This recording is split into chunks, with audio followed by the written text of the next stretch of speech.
All right, we're going to go ahead and call this meeting to order, regular scheduled city council meeting. First, we're going to have the invocation by Deacon Bob Cornell from St. Elizabeth Episcopal Church, and then we'll have the Pledge of Allegiance led by Councilmember Dixon.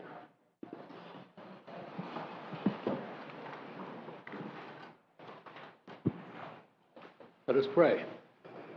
Heavenly Father, we give you thanks for the people who have assembled here tonight, people who have been willing to accept the burdens of authority in local government, business endeavors, human services, and law enforcement. We ask for your holy presence to guide us in discussion, consideration, and decision as we work through the business and other matters before us this evening. Grant us patience and willingness to listen to the needs and concerns of those who are affected by those decisions. Grant us wisdom and compassion in all we seek to accomplish. At the end of the day, grant us all a safe journey back to our homes and loved ones, and refreshment and renewal to accomplish your will in the days to come. We also beseech you to grant continuous protection for those whose tasks may place them in adversity or jeopardy, especially police, fire, and medical personnel. Be with them and be with all of us in everything that we do. Amen. Amen. Amen. I pledge allegiance to the flag of the United States of America and to the republic for which it stands, one nation, under God, indivisible, with liberty and justice for all. All right, thank you. You may be seated. Madam Clerk, roll call. Mayor Jones. Here. Vice Mayor Nunn. Here. Councilmember Dixon. Here. Councilmember Dodd. Here. And Councilmember McPartland. Here. Thank you. All right, thank you so much for that. Council, do we have any agenda modifications? All right, hearing none, we'll move on to proclamations, awards, and brief announcements. Chief Acosta, would you please come forward? This is for the City of Sebastian Police Department Civilian Employee of the Year, Deborah Magruder. Yeah, let's do it. Oh, why not?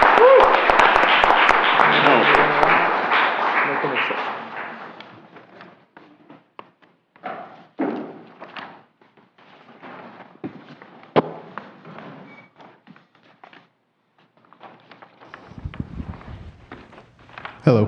Hello. Hey, Debbie. Hi. So please excuse me, I'm going to read a little bit. These two employees deserve recognition, and I don't want to leave anything out, so I have some notes. But this is Deborah Magruder. She's our record specialist, and she's our 2022 Civilian Employee of the Year. Due to a staffing shortage, Debbie has been doing the work of 3 people. That's not even a joke. That's legitimately the work of 3 people. She's had to learn the responsibilities of other jobs and has worked extra hours on a weekly basis to keep the ship afloat. Debbie's also a certified dispatcher and has covered shifts and time slots in communications division when necessary. Like most people, Debbie's had obstacles in her personal life to contend with, and she didn't miss a beat at work. She's the ultimate team player, and we couldn't be more proud of her efforts, which is why she's receiving this award. Please help me congratulate Debbie Magruder.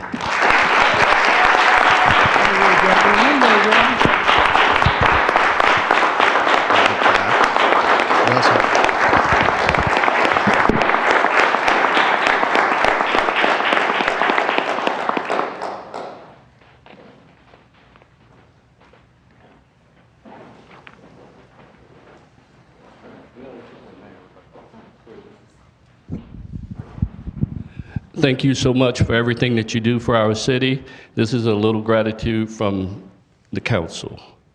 Thank you very much. Thank you.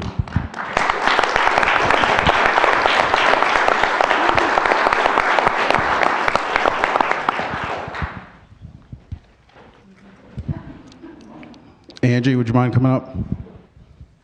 Where'd she go? She's right there. You. Take a picture. Take a picture. Just take a picture. It's good. You. Yeah. Oh, you want her to take it? I thought you better.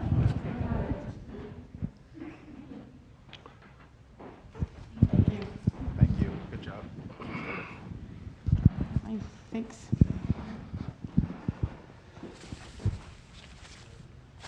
All right, next, if Corporal Rivas, if you could join me up here.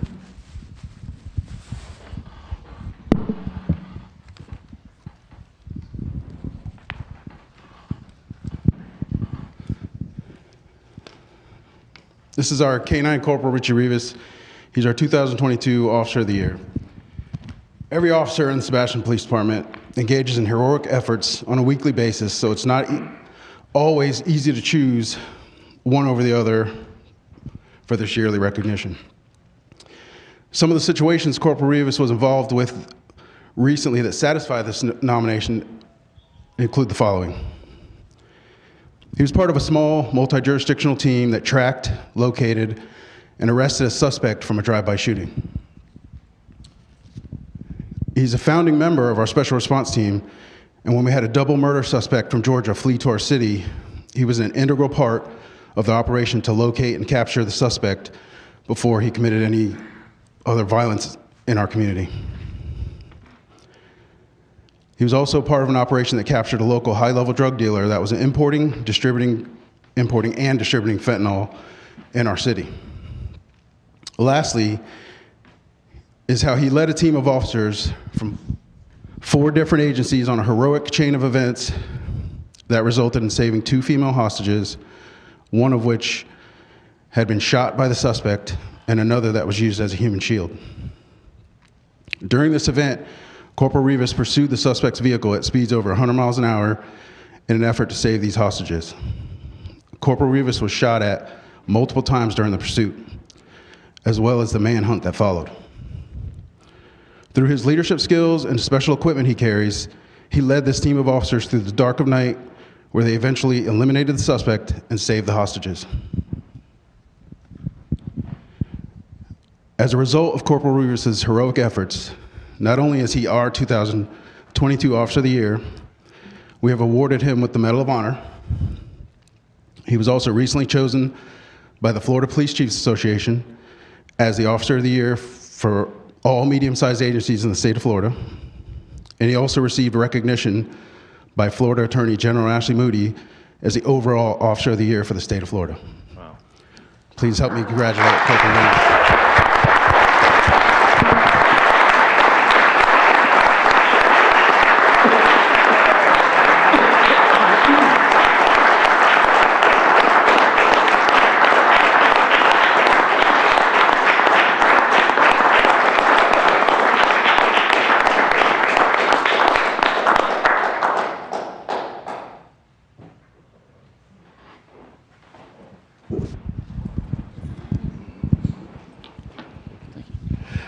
Thank you so much, Corporal. Is this working? Can you hear me? Corporal Rivas and your K-9 Reno for all that you do protecting our city. It is so important that we recognize folks like you for protecting our community. Thank you so much. Thank you.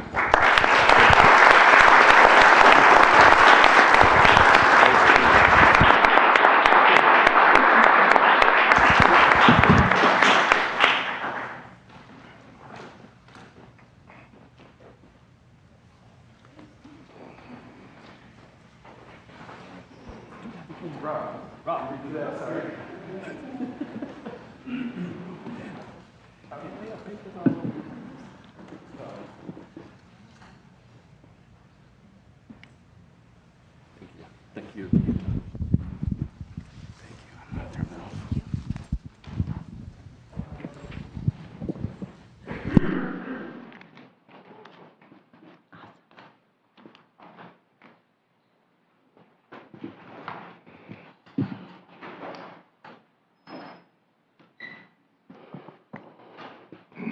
All right, next thing we have on our agenda, our Vice Mayor, Christopher Nunn, has received a Gold Certificate of Excellence from the Florida League of Cities, and I'd like to present that to him now.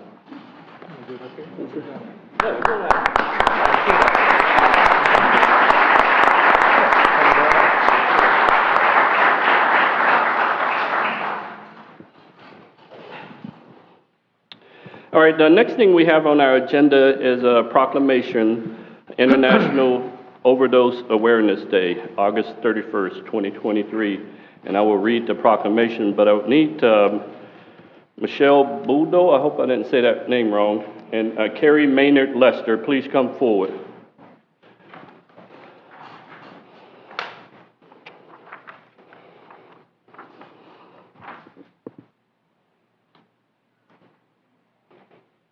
All right. Proclamation, International Overdose Awareness Day, August 31st, 2023. Whereas International Overdose Awareness Day is a global event held on the 31st of August each year that aims to raise awareness of overdose and reduce the stigma of a drug-related death. And whereas opioid misuse and overdose has increased dramatically across the country, in Florida and in Indian River County, there was 200% increase in overdose calls from 2019 to 2022 in Indian River County alone. Whereas according to the Florida Health Charts, there were 624 reported overdoses in 2022, 290 Narcan administrations in 2022, 55 reported deaths in 2021, and 60 reported deaths in the year of 2022. Whereas International Overdose Awareness Day is one opportunity to remember community residents, friends, and family that have been lost to overdose death and promote strategies that can prevent future overdose deaths.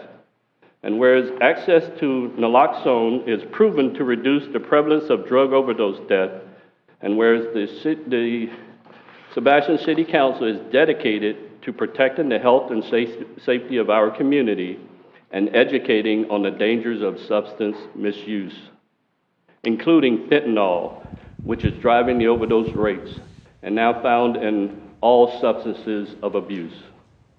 Whereas the Sebastian City Council is dedicated to protecting and saving lives by supporting prevention, education, and access to treatment. Now therefore, I, Fred Jones, do hereby proclaim August 31st, 2023 as International Overdose Awareness Day, and call upon our communities to observe this occasion with compelling programs and events that support this year's observance. In witness whereof, the Sebastian City Council, all 5 of us, has hereunto set our hands and caused the seal of the City of Sebastian to be affixed this 23rd day of August, 2023.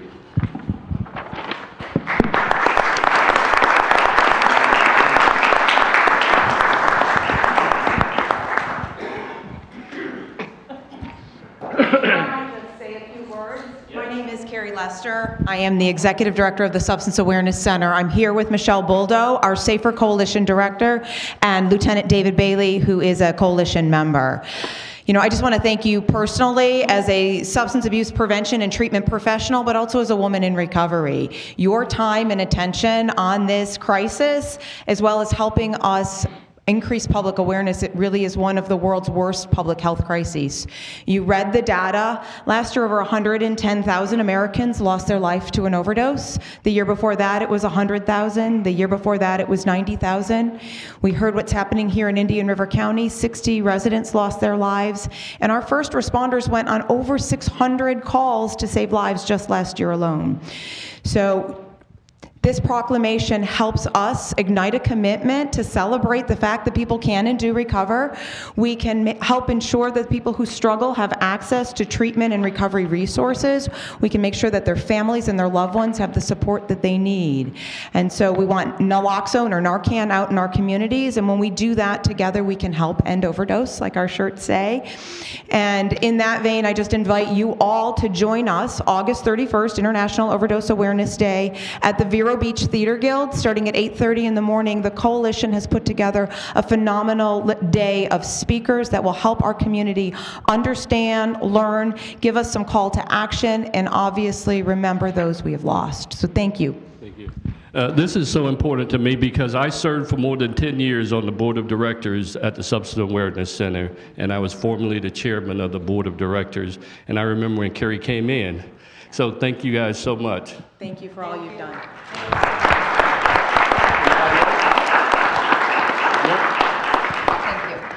Thank you.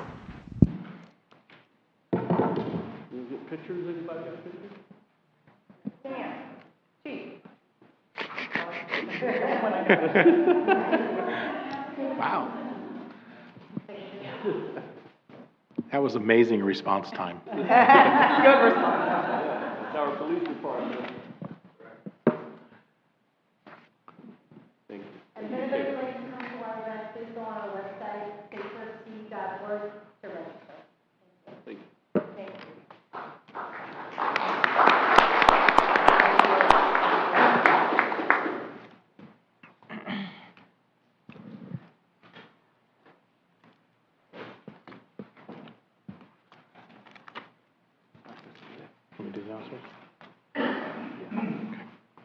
All right, brief announcements. Monday, September 4th, it's a Labor Day holiday. The City Hall will be closed. That's September 4th, Monday, Labor Day holiday. We will be closed at City Hall. Monday, September 11th is Patriot Day observance at Veterans Memorial at Riverview Park starting at 8:30 a.m. All right, thank you so much for that, Vice Mayor. Next item on our agenda is public input for anything that's not on the current agenda or anything new that's not on the current agenda.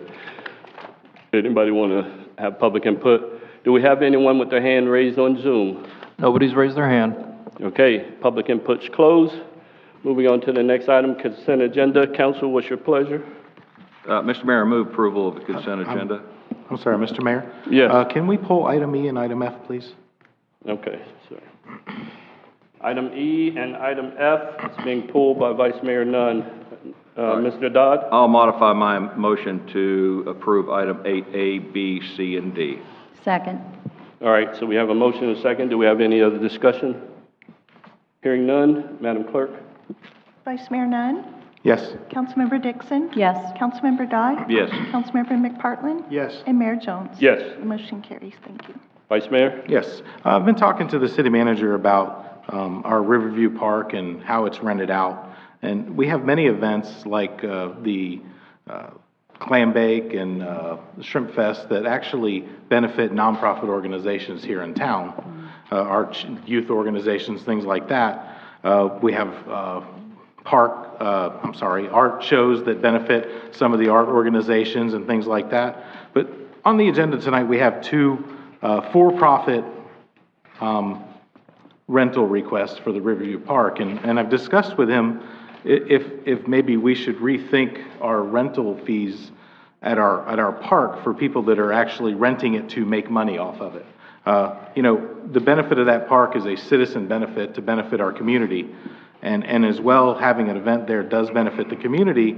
If somebody's making money off that and none of that's coming back to the community, then maybe we should, you know, look at how we assign our fees for the events based on whether it's a profit or nonprofit organization. Thoughts? We have been seeing this name come up a lot. Yes, and they're renting this park out a lot and it's really not just because of them, it's really because of a profit versus a nonprofit organization. And at this point, we don't have anything in our code that allows for us to charge different prices based on use. I'm just offering maybe we should think about it and have staff look at it and maybe come back with some ideas what other cities are doing around us. I just want to know what you thought before we did that.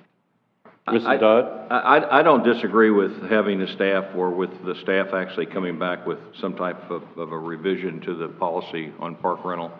But these two applications are here, and I would not want to disapprove these applications because we think we should do something with our process and procedure. Right. So, No, I agree with you that. I think that he was probably bringing up because it's under this, if my Any assumption problem is with that. correct, right? Yeah, That we can look at it in the this gives future me and the have the. opportunity to Sure. discuss these two items and why the change as Okay. direct.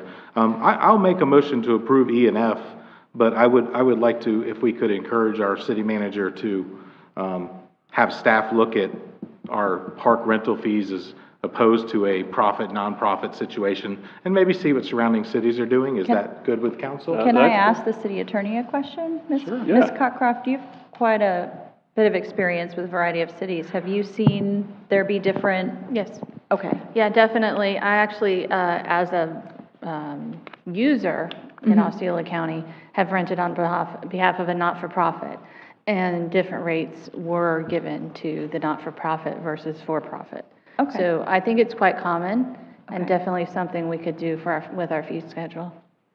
So I think it sounds like we have a consensus and you have directions, right? Okay. And I want to be clear, I'm not looking at affecting prices for families, birthday parties. Right. And things like that. I'm just looking at specifically profit versus a nonprofit situation on these events. So I'll Right. make a motion to go ahead and approve E and F. But I would also like to say that before we have another one of the snow events come through, that we have that procedure hopefully at least discussed and possibly in place. Well, and the good thing with this too is, I mean, as we said, we're starting to see more and more of these events come up, and if, the price gets adjusted, it may keep the park open for local events Right. more before they get too congested with for-profit events. Right. I'll Okay. second the motion. So we have a motion and a second. Do we have any other discussion? Well, just a question for Brian. Brian, are we still requiring them, they're not allowed to bring the vehicle inside the park, and maybe a staff providing the wagons to help them bring the stuff in? Because in the past, the heavy traffic has caused cracks in the sidewalks. Yes, sir. So we do not allow vehicles access into the park anymore. We do offer carts available that they can rent because we have to have a staff member. They pay for the staff member to go down and deliver them, come back later in the day and pick them up. So there is a fee associated with that, but we do not allow vehicles in the park anymore. Okay. All right, any other discussion? Nope. All right, Madam Clerk? Councilmember Dixon, Yes. Councilmember Dodd, Yes. Councilmember McPartlin, Yes. Mayor Jones, Yes. and Vice Mayor Nunn. Yes. Motion carries. Thank you. All right, item 9, do we have any committee reports? All right, hearing none, we move forward. There's no public hearing, so next item is item number 11, unfinished business. Mr. Benton? Thank you, Mr. Mayor. We've got Mr. Kilgore is going to do a presentation on where we currently are with the budget and also our CIP program as well. Good evening. So back on July 26, I presented to you information mostly about general fund and your process of setting the proposed millage. So we wanted to, actually every year about this time in the month of August, we go through a review with the council, trying to get you prepped before the public hearings in September, make sure we have an opportunity to make any last minute changes before then.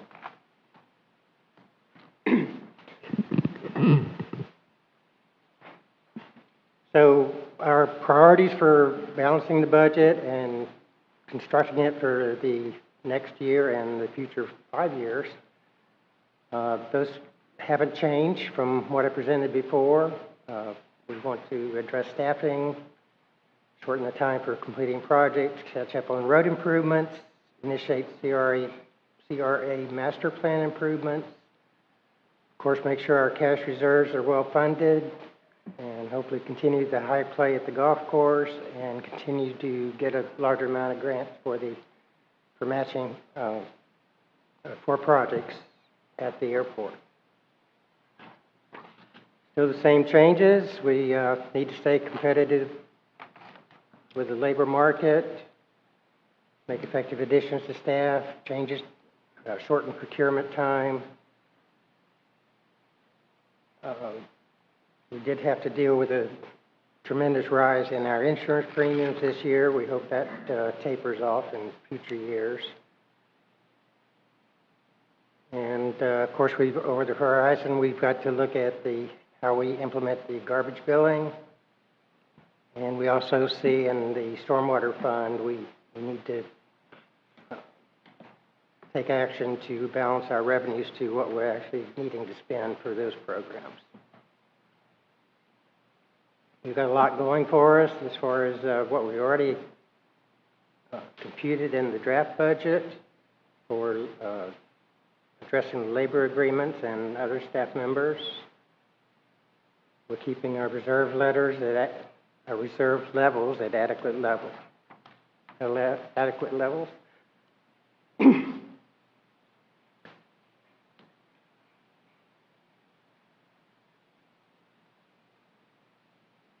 We've seen some of our key revenue sources increase. We've seen a historic increase in our tax roll. And we've been successful with the golf course as well as activity at the airport. Most of all the solutions remain that we felt we had going into this year. I did look further into the idea of self-insuring for our city docks, and I found a lot of regulatory restrictions. Basically, FEMA will not allow a self-insurance fund except for states. So the state could establish programs for their coverages, but I don't see a route to implement that program. So I am falling back to just budgeting the premium for the insurance that we carry on those docks. Yeah, Mr. Kilgore, I think last time we spoke, we talked about this and about the self-insurance, and FEMA says a no way on that. So now we have to actually go out and pay for the insurance. Is that correct? In order to get reimbursed in case something happens from FEMA. Yeah, they've got in their regulations that if you don't insure something that incurred damages that they reimburse for, then they will not cover any future damages.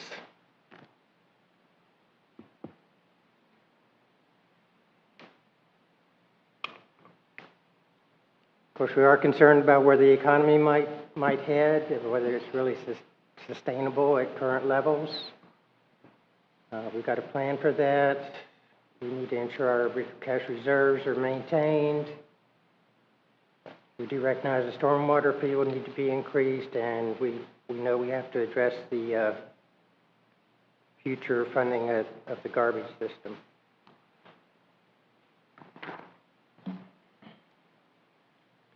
So the budget that we posted on the city website has not been modified since we initially posted it. I'm going to kind of brief you on any differences that we've already been considering to make some tweaks or changes to that. So then I don't think I covered at the July 26th meeting too much on the other funds of the city aside from the general fund. So I did want to briefly go through those. With the golf course, they are paying the principal and interest on loans that were made from the building fund. We are programming monies to repay monies that they also borrowed from the general fund. We are expecting $160,000 recovery on the sale of the golf carts that we replaced recently.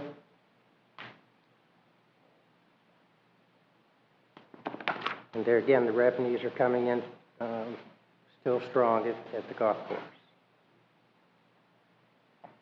Activity at the airport continues to be inspired by the facilities that we've added there using grant funds, and we mostly match those grant opportunities with funds from the DST fund, that's discretionary sales tax fund. In the building department, we did notice that in an update here that the revenue levels for this year don't look like they're going to be as high as the year before or the year before that. So we are seeing a tapering off of that, and we'll have to be watching that. The reserves in the building department are sufficient to get us by for quite a while, but we don't want to start that trend where every year we have to balance that budget with using the reserve money. American Rescue Plan Act, as you know, we presented a change to the initial allocations there to move the Schumann Drive project out to 24-25 and fund that with DST funds so that we could take that $750,000 and add it to our road improvement programs. Of course, we remain and have to pay attention to the deadlines on obligating those funds, so that will be here before we realize. Look off and gas tax, we were successful in fitting all the estimates that were provided in the paving management program for future road improvements and to catch up for the last couple of years. So between local option gas tax, the discretionary sales tax fund, and the American Rescue Plan funds, we believe we have that totally funded for what they estimated our street work should be, including the swale work that goes associated with that. Discretionary sales tax, again, it's used towards the road reconstruction and swale work, as well as the types of items that we've typically funded out of that, to improve our infrastructure for MIS, police vehicle replacements, and several other construction projects. The Riverfront CRA funds, we were made aware this year that the state is restricting us from using CRA funds towards special events. So we had to take that money, and we do have the equivalent amounts that we've been budgeting and fund it directly out of general fund this coming year.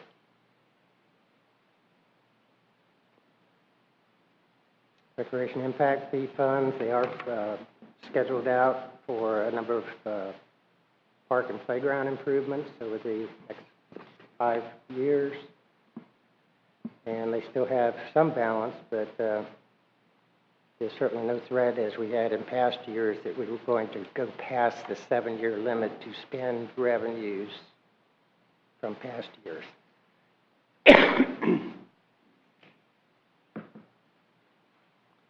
I should mention that with rec impact fees, this, in line with the building department and their collections, we are kind of watching recreation impact fees because they have an equivalent drop-off from what they had been in the past couple of years. I mentioned stormwater utility funds. We do have to probably consider a rate increase at least by 24-25. A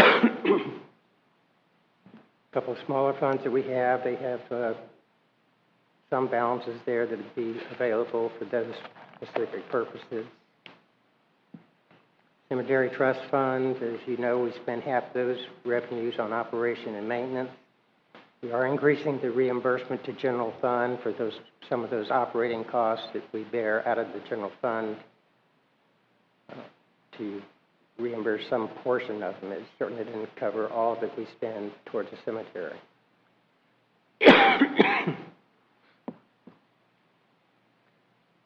I think the notable thing about our capital improvement program is the amount of grant-funded projects. Of the 5 major projects that are scheduled for next year, 81% of that will come from grant funds.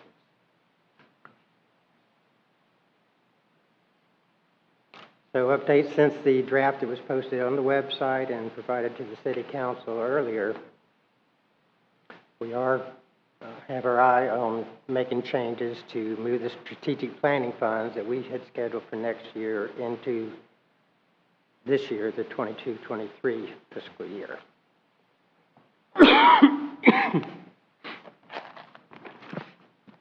The roofing project for the senior center, that's actually been bid out now, and we'll be handling that this year instead of where it was budgeted for next year.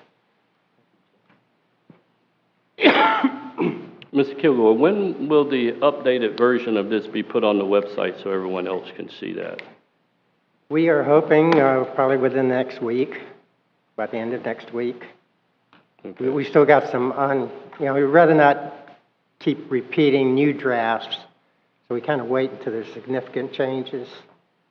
And with what we're talking about as far as wage adjustments, that's going to be the driving force.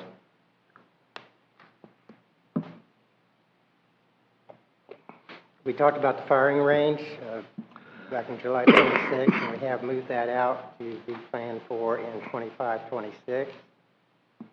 As I mentioned, the self-insurance for the docks, we replaced that with the annual premium. And we've added $10,000 per year for sustainable Sebastian programs. So that's scheduled out for $10,000 a year for all the future years.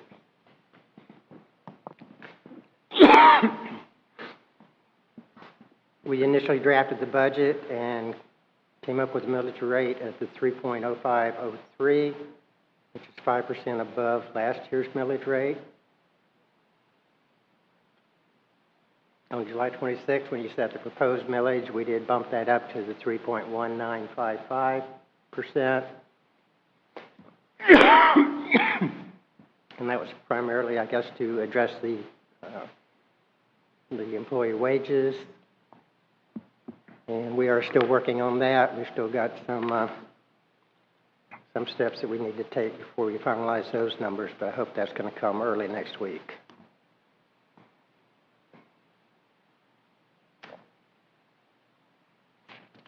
So, based on what we've changed so far and what we are basically think our parameter is on wage changes, we would need the 3.1955.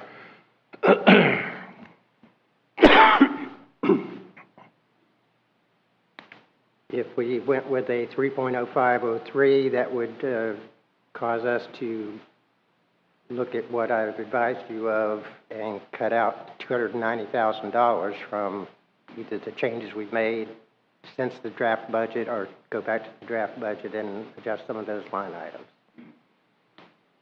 And of course, to go back to last year's millage rate is a far greater number. So I'd be glad to try to respond to any questions. We would sincerely like to hear any comments or Yeah, I have, about where we're going with this. So. yeah, I have one other question.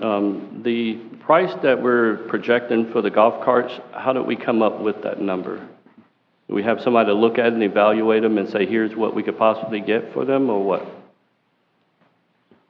Ken, I'll answer that. So the way we kind of look at that number is we look at the market value of what they're selling for in the market, and also based on what we've historically gotten from our used golf cart sales. So those are the two elements that come into play on what we anticipate receiving for the sale of the golf carts and the current condition that we know that they're in. Right, so it could be a little bit less or a little bit more. Yes, sir. Okay. I can tell you, I just got an update today that we've sold 33 of the 80 cart fleet. For those 33 carts, we've averaged about $2,295, I think, was the average price that we got on those. Of course, those may not be, or they could be some of the ones that were in better condition, so we've got probably some drop off of that average, but we basically budgeted a $2,000 per cart number as being coming back to us as revenues. So. Yeah, most of them were pretty good. I think the biggest issue with them is the batteries, and we had pretty much brand new batteries on the majority of those carts, so. So on average, you got about $295 more than you budgeted for in that number. So up and down. Okay, good. Yes. All right, any other questions? Mr. Yeah, I don't have a question, Ken. It was a great presentation. Thank you. There's no way to make this interesting or sexy. You can't do it. But the message is clear. And the reason that it's important, I think, to have this presentation today is to make sure we pass on to the residents the fact that we haven't done a really good job in the last 4 or 5 years in doing the things that we need to do. The complaints that we've received about stormwater, about, swales, about roads, about all this stuff are all indicative of the fact that we were more interested maybe in trying to go to rollback than we were with the proper staffing numbers that we need to go with. And I know that people don't want to hear that, and the people, myself, who was on this council prior to this time, were very adamant about rollback. I think this is a year in which we can't do that.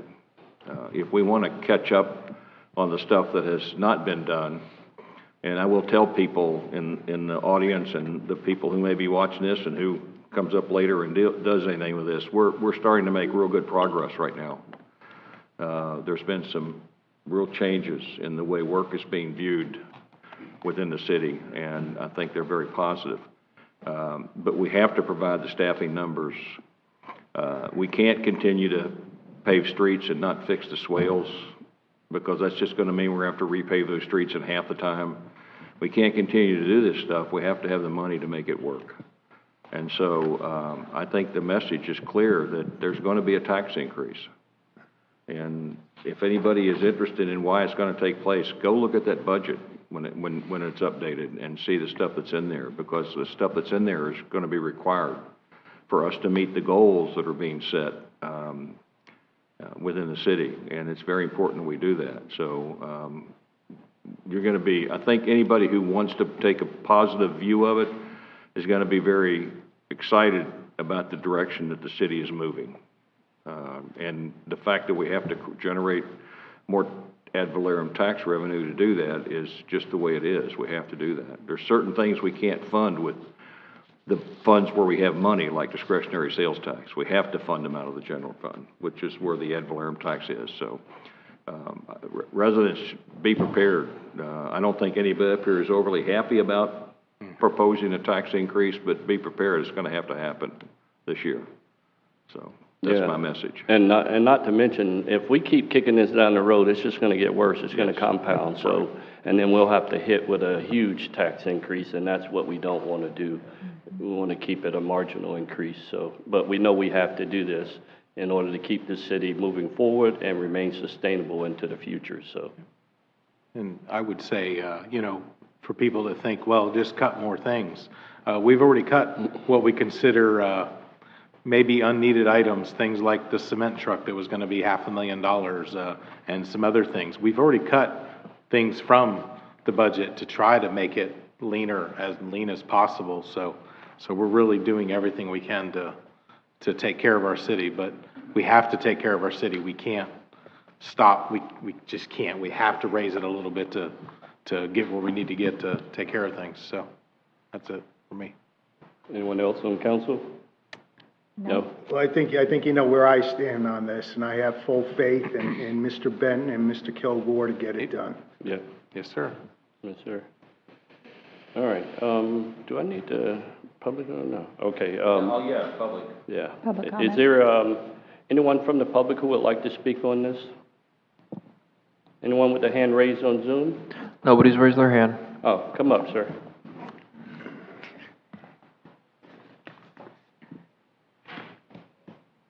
You got to be quick, because I'll stop it in a minute. Well, I understand. I should direct my question to the mayor. On the issue of self-insuring the docks, I'm unfamiliar with the criteria for FEMA reimbursement and whatnot, but when we self-insure, are we essentially doing it through savings? Yeah, through the city money, but FEMA says we can't do that if something happens. They do not accept self-insurance, Right. So we would have to pay for it all ourselves anyway. So this may be more of a question for staff to explore, but I'm aware that, you know, in the capital markets and the business world, any company can set up their own self-insurance company as an entity fully funded, wholly funded by the business. And I don't know any reason why a city can't do similarly. And the reason why I'm saying that is because it specifically could be a loophole, a loophole that's intentional. A lot of times people look at loopholes and I think that they're illegal. And a loophole is just something that exists. It exists by legislation. And so a captive insurance that the city would own could fully fund with $1 million or $2 million, and then submit their own claims to their own company that they fully fund. But it is separate. It's arm's length away. It's owned by it's owned by the city, but it's managed by a company that does this type of work. And then when there's a claim, you make a claim, and it is a legitimate claim process. There's specific criteria that you agree to when you set it up. And then when you make a claim, then you actually have a claim and all the documentary evidence and the trail that you can bring before FEMA and say, you know, I'm not sure that FEMA peels back and says, you know, who owns this company? And I'm not trying to say anything that we should rig the game or so on and so forth, but there are rules, there's laws that are set up by the state and by the feds as it relates to the regulation of insurance companies, and these things do exist. So it's more of an issue to just put before the council that maybe the staff could pursue. And I'd be happy to get with Mr. Kilgore to kind of poke him in the right direction as far as some maybe known providers in this area, if it hasn't been explored. And if it has been explored, then forgive me for taking any time from the community. No, that's great. I mean, if you have something, talk to Mr. Benton and Mr. Kilgore. You know them well, so Yes. Have the opportunity to speak to them and see if there's something can be done. Yeah, I'm not sure we're obviously up against a pretty hard timeline now at this point in time, but it might be able to sort something together. It might be something we have to push to next year possibly, but It'll be worthwhile then. might be worth looking at. Sure. Yes. Thank you. Thank you so much for that. Is there anyone in the room that would like to speak on that? Anyone on Zoom? Nobody's raised their hand. All right, public input's closed. All right, we're moving on to item number 12. Mr. Puzo. Front and center.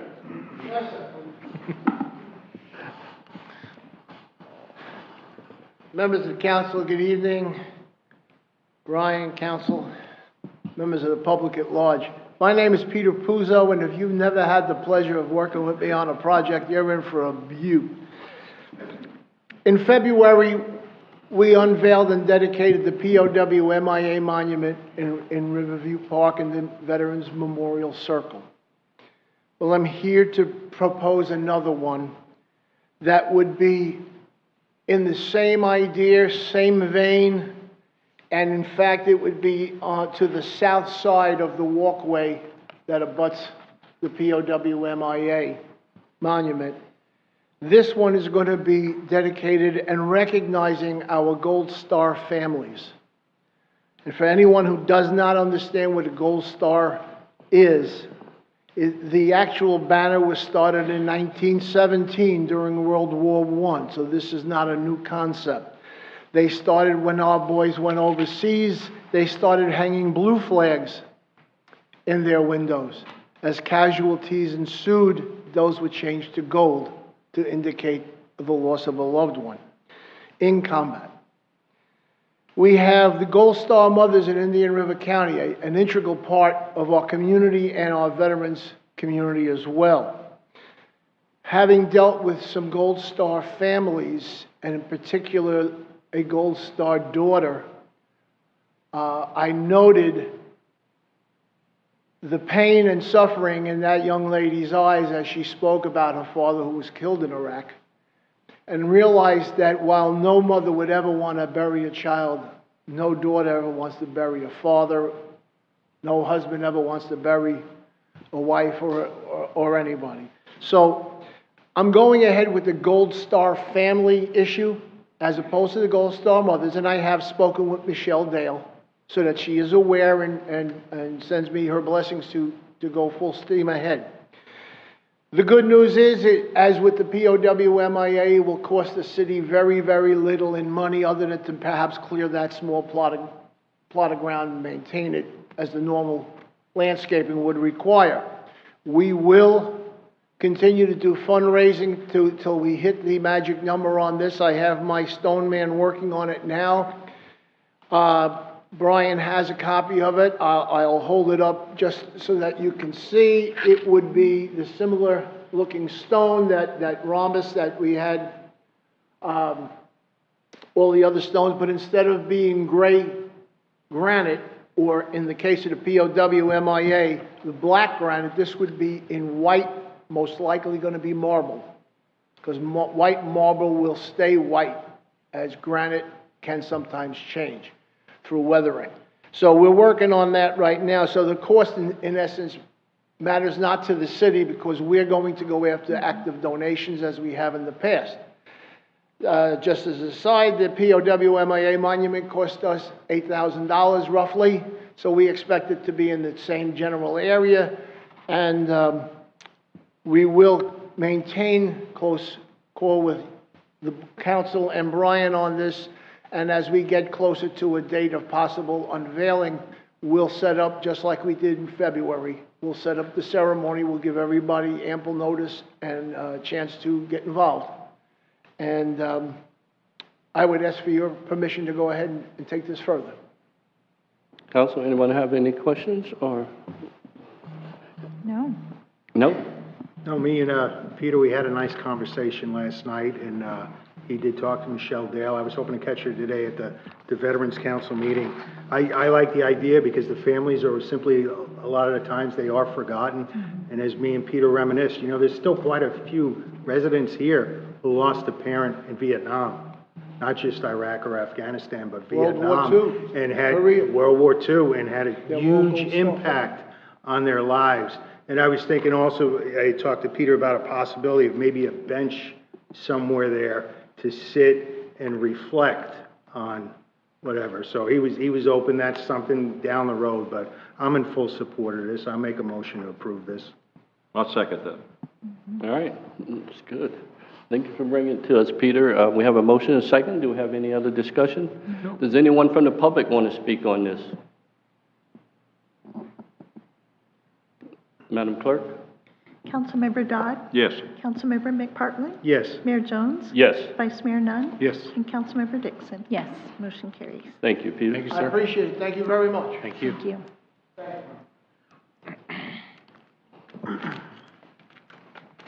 All right, next item on our agenda is 12B. City Attorney. Thank you, Mayor. This is resolution number R-23-18, a resolution of the City of Sebastian, Indian River County, Florida, authorizing the city manager to execute public transportation grant agreement PTGA FM 445975-1-94-01 with the Florida Department of Transportation for funding the designing and reconstruction of taxway alpha parking aprons at the Sebastian Municipal Airport, providing for conflicts, providing for severability, providing for scrivener's errors, and providing for an effective date. All right, thank you so much there. Mr. Benton? Yes, sir. Thank you, Mr. Mayor. So this is FDOT grant, and this is to execute the agreement with FDOT in the amount of 80% that will cover up to $1 million, and the total budget for this is $1.25 million. So the city will have to match with $250,000. This is for the design and reconstruction of the Alpha taxiway parking aprons. And I have Mr. Sabo here if you have any specific questions in regards to the project, but we would ask for your approval on this tonight. And that's the taxiway in front of Skydive Sebastian in that area? Yes, sir, that's correct. Okay. Anybody have any questions? All right. Anybody from the public would like to speak on this? Do we have anyone on Zoom? Nobody's raised their hand. Okay, public input's closed. Next thing you know, council? Mr. Mayor, I'd like to make a motion to approval Resolution R-23-18. Second. So we have a motion and a second. Do we have any other discussion? Madam Clerk?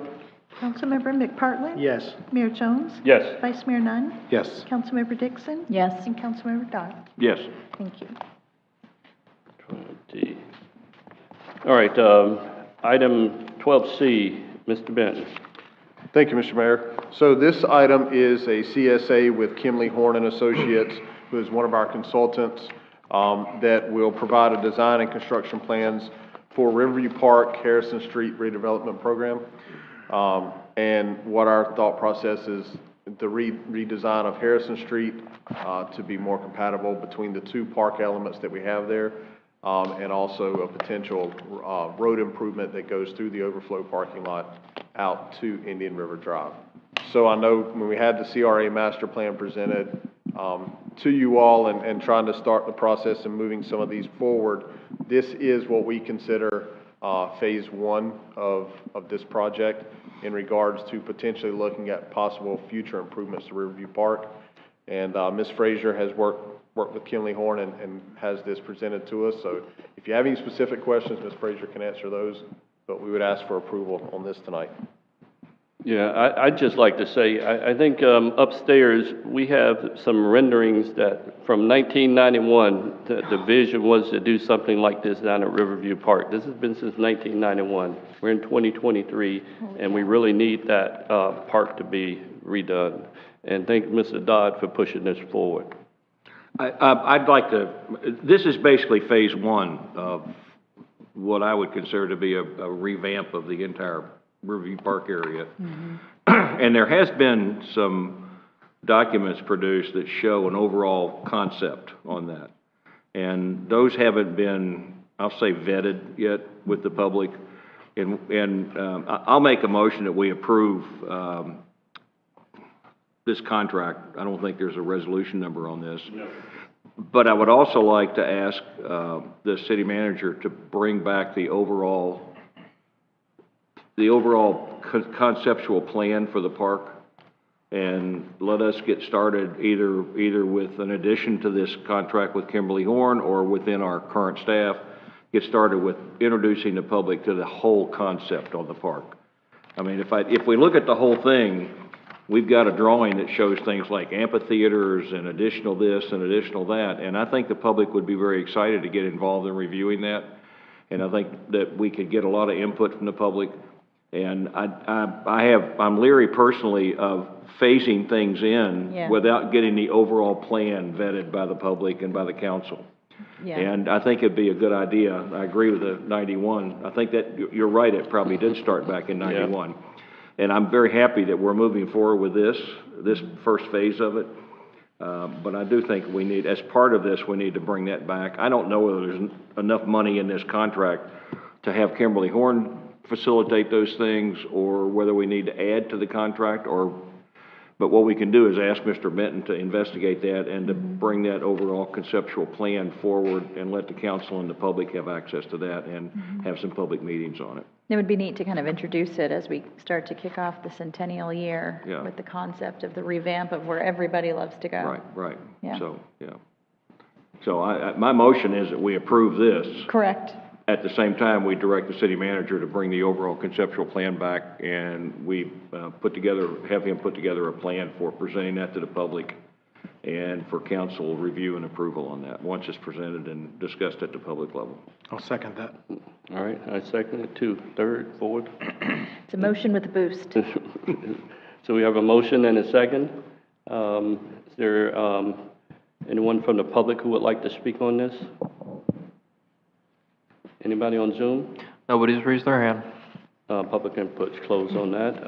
Madam Clerk, unless council or anyone have any other discussion? Hearing none, Madam Clerk? Mayor Jones? Yes. Vice Mayor Nunn? Yes. Councilmember Dixon? Yes. Councilmember Dodd? Yes. And Councilmember McPartland? Yes. Thank you. All right, moving on to item 12D. City Attorney.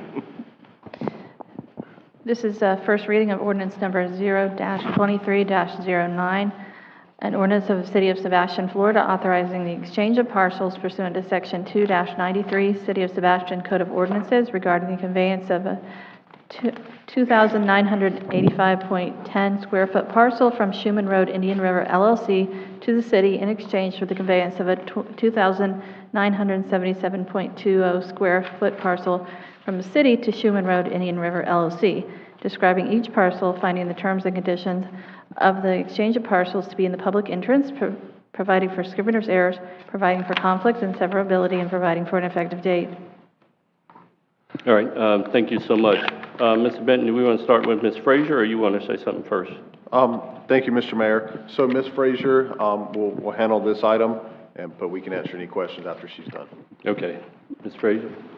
Good evening, Council. So probably about a year ago, we had a pre-application with the applicant regarding a piece of property at Schuman in US 1. I think most of you are familiar with it.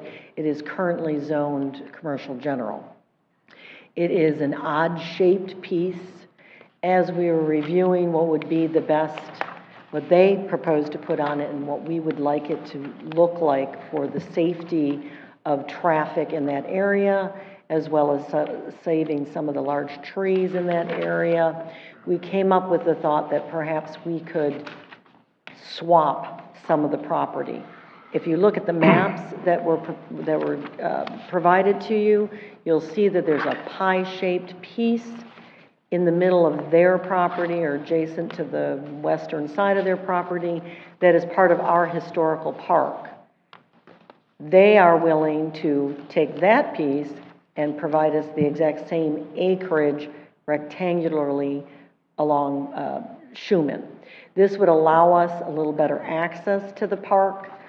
It would straighten off the boundary of the park. Our maintenance has allocated that they've been mowing a lot more than they should be because they didn't even know where the boundary was. The applicant is proposing with this land swap that they would provide some good public benefit, which would be a sidewalk along Schumann or possibly a path around the historical park pond, landscaping along the same route. They're going to, of course, with the site plan, whatever they put in there, whatever commercial general development that they add, of which we have nothing on the books right now, nothing has been submitted, they would have obviously be required to do improvements to Schumann Road itself to access the property. So staff is in favor of this land swap. The applicant will be assuming all of the cost for the land swap. They will do the title searching, they will do the specialty warranty deeds, they will do the surveys of the two parcels to be transferred over. So we are in favor of it. I believe that you have the agreement in front of you for your review. What we are asking this evening, prior to the applicant investing more dollars into this project, is if your approval to move forward. And if you're all provide that approval this evening, then we'll instruct the applicant to proceed with the surveys, the deeds, in order to adopt this ordinance and approve this agreement. We cannot do that until those items are done. As you see, the exhibits are blank. And you may be wondering why. Well, because we have a public benefit plan, which I think is in front of you, Exhibit 8, I believe it is, but we would like that more further explored and listed, and Exhibit B and Exhibit A would be the parcel descriptions themselves with the surveys. So prior to us instructing the applicant to move forward with those costs, we're asking for council's approval to move forward with this project conceptually. All right, thank you. Yeah, I think this is a win-win for the city for sure, because we don't have a walkway or anything on that side of the road. We're gonna have landscaping installed by that party. It's a win for the city, so. Yeah. Brian, can you put page 213 of our agenda packet up on the overhead?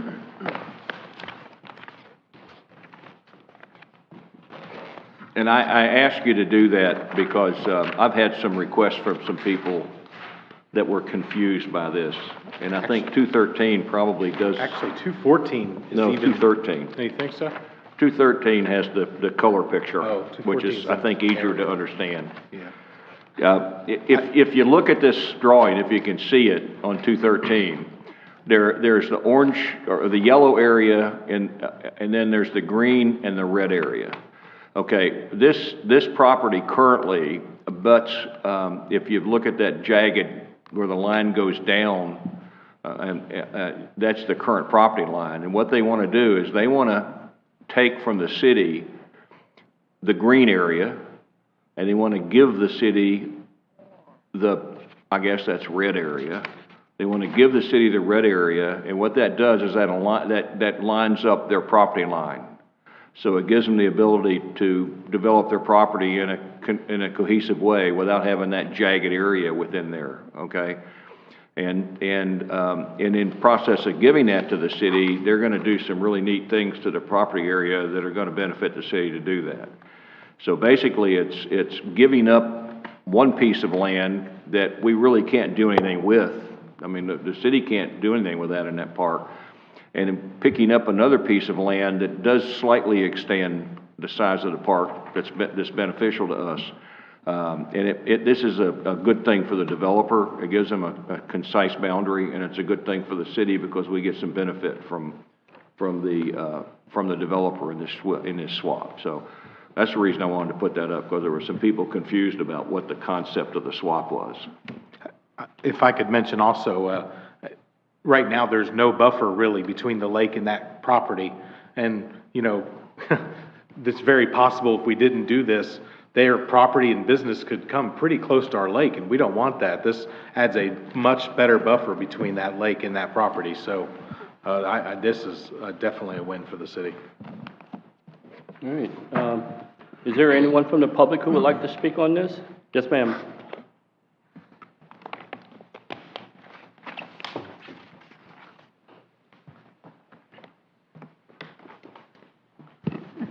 Good evening. My name is Linda Masterson, 106 Blue Heron Drive in Laurel Reserve. For those of you who are not familiar, Laurel Reserve is a large development that's off of Schumann. So it's kind of in the back there, kind of beyond the antenna. I finally got to read these today, and I have to say this is quite interesting situation. I think this is the most egregious example of putting the cart before the horse. This agreement includes land use changes, rezoning without going to planning and zoning first, bypasses the normal notification process for P&Z. The plan is for a 7-Eleven convenience store, gas pumps, and a commercial property strip mall. It appears that proving this agreement includes land use changes and zoning changes to higher valuations property for the developer. On page 165, the docs say there's greater benefit to the city. I have to tell you, I must go through that intersection 10 to 15 times a day, and no one uses that park. So being concerned about that is kind of silly. Additionally, if you have, so I don't know where that comes from, but this looks like a sweetheart deal for a real estate developer. What are they getting? High land use and zoning value at an exemption, with an exemption from restrictions on the property. Section 5.4 specifically says that all zoning restrictions now become permitted exceptions. So if and when this goes to zoning, they have no recourse. This is already part of the deal. This appears to be an implicit agreement. What happens when they finally come in for the land use? Does this agreement precede or prevent P&Z from doing their job and figuring out what things need to be done environmentally or for the neighborhood? On page 206, when discussing the neighboring area, very little mention is made of the hundreds, if not thousands of homes that use this as their primary access to Route 1. The report only focuses on the 300-foot wide strip corridor along Route 1. Already, traffic is backing up on Route 1 with red lights and/or trains coming through there. And this will just make that whole situation worse. On page 215, it states that the only egress is from Schumann and not Route 1. So they're going to put there's already a median there. You're now going to put a hole in the median, and you're going to have people trying to go in and out of a high-traffic commercial property that are going to be cutting off the people who are trying to either go west on Schumann or east on Route 1. No cost to the city. That's kind of, I don't see where that comes. On page 216, the documents indicate that the developer may help pay for road changes. It very clearly states in the document that you're going to need to add 2 additional lanes, one westbound turn lane and one eastbound turn lane. Doesn't say who's paying for that. It says the developer may pay for it. They are paying for the real estate expenses, but you would expect that no matter what. Also, maybe you don't realize this, but there's 2 large, huge utility structures on that property in that triangle. Who's going to move those? You probably have underground utilities going to those structures. Who's going to pay for moving that? That's not stipulated in the agreement. They get an additional $6,000 in land value, but that does not take into consideration the fact that all of a sudden they're getting a higher value use designation for that property. It's very contradictory. On page 220, document states that improvements do not contribute to any increased value in the land. But on the following page, 221, the documents state that the value of the land is directly related to the land use. The city is rezoning to a higher value designation on both land use and zoning. So this is additional value to the developer. So looking at all of this, I again repeat, this is putting the cart before the horse. I don't think that this agreement should be done. We ask that you vote no on this, send it to P&Z and let them do their job, and then when and if the input on environmental, neighboring, traffic impacts, etc. are completed, which if you sign this, P&Z will have no ability to change, that it goes through the right process. Thank you. All right, thank you so much. Can I? Yes, sir, Mr. Dodd? I must have missed something in here. We're not approving a site plan. No, sir, and you And are we're not certainly... we're not approving anything that evolves around the site plan. That has to go, we're not approving a land use change or a zoning change. We're No, only sir. approving a land swap. That is correct. Okay, so once the land swap takes place, then the applicant can come forward with a site plan. I know there's some conceptual stuff in here, and sometimes we include things in our packets that maybe confuse the thing, but we're not approving a land use change, nor are we approving a zoning change, nor are we approving a site plan. That has to go through the normal process. It has to go through P&Z. If it's a land use change, it has to go through the P&Z and back to the council. If it's a zoning change, it has to go to the P&Z and back to the council. And then the site plan goes to the P&Z. There are many steps that take place in here, and I understand the concern about, ma'am, we can't. You're finished. Yeah. I understand the concerns that people have. I thoroughly do understand concerns that people have that there might be something done on that property that is derogatory to what's being done there. But there's other avenues to do that. All we're doing tonight is approving the land swap, which will allow us to get into the next steps. Yes, Right. sir. And if I may, I believe that what was being referred to was the property appraiser's report. And they, as we all know, reading appraisal reports, they make a lot of assumptions of value. And that is what was being referred to. That was the property appraiser, the appraisal. The appraisal that was performed on the property that we asked the applicant to do in order to validate any type of values assumed for both properties. Yeah. All right. Okay. Anybody else? Did we ask if it was Zoom? Did we ask if any was on Zoom? No, I'm getting ready. Okay, I just want to do that before we go there. All right, do we have anyone with their hand raised on Zoom? Nobody's raised their hand. All right, very good. Council, any other discussion? I would like to say, as Mr. Dodd just said, there's no planning or zoning changes in this. There are a lot of assumptions of things that could happen. An appraiser, not meaning the property appraiser, but an appraiser of property, makes assumptions based on the best use, possible use. For us, what we're considering tonight is taking a piece of property, squaring it off a little bit, making it a straight border, and giving us a larger buffer to our park. Yes, the park may not have a lot of uses, but if there is some benefits added to the park, maybe it would be used more. There is a parking lot at the far west side of this lake that you can park at and walk around there. If there were more stuff there, a sidewalk, other things, citizens might use this park more. But once again, all we're talking about tonight is the land swap, which in our benefit gives us a better buffer between the lake and that property that can be whatever it's zoned for in the future. We don't know. Yes, we know that somebody's talked about putting a 7-Eleven there. We've heard that. But there's nothing gone through our planning and zoning board to do that. There's nothing that's gone through and submitting projects and permits or any of that. At this point, it's just the land swap. Thank you. All right. Mr. Mayor, if I may. Yeah. I just want to clarify, the representative for the applicant, there was a miscommunication in regards to the dates and this being on the agenda and stuff. So they are available on Zoom.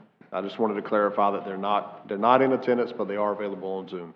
Okay. And I'm sorry, Brian, I was just told that he did email Barbara. She's shaking her head. And I believe Mr. Tim Campbell is on Zoom, and he'd like to say a few words. Am I Okay. correct? Yes. Bring him on, Thank Mr. you. Campbell. Please stand by. Mr. Campbell, are you there?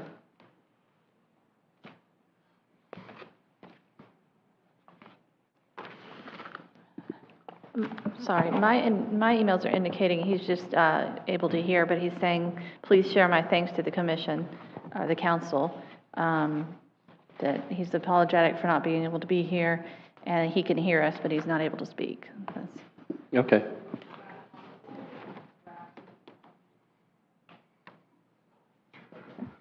So he's having audio difficulties?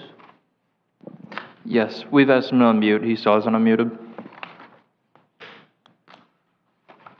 Mr. Mayor, I move that we approve ordinance O-2309 on first reading, and that we set a date. What date do we want to set September for the second 27th. reading? On the 27th for the second reading? Lisa, did you happen to talk to Mr. Campbell? Is that an acceptable date for the I second did reading? not, he did not reply to that. No, I believe he said that it was okay in the emails, that we Okay. were all passing back and forth. We'll just have to verify with the applicant. So on we'll an set acceptable the date. 27th in the motion, and then if we have to, at our next meeting, we can modify that. Yes. Okay. Thank you. So that we approve O-2309 on first reading, and that we set the second reading for September 22nd. All right. I second that. All right, so we have a motion and a second. Any other discussion from council? Madam Clerk? Vice Mayor Nunn, Yes. Councilmember Dixon, Yes. Councilmember Dodd, Yes. Councilmember McPartlin, Yes. and Mayor Jones. Yes. Motion carries. Thank you. All right, moving on to item 12. Step out for 2 minutes. Okay. You want to take a quick recess? Or keep moving?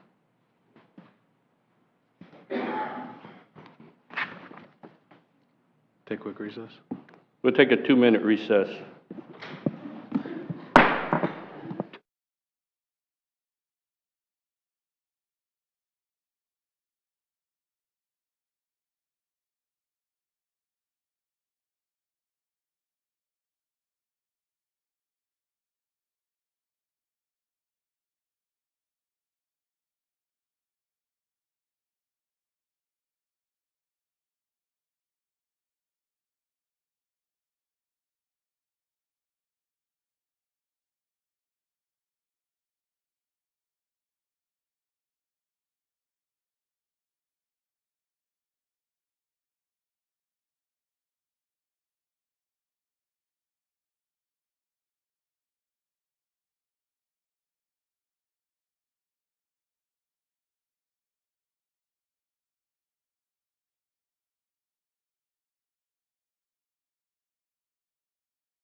Order.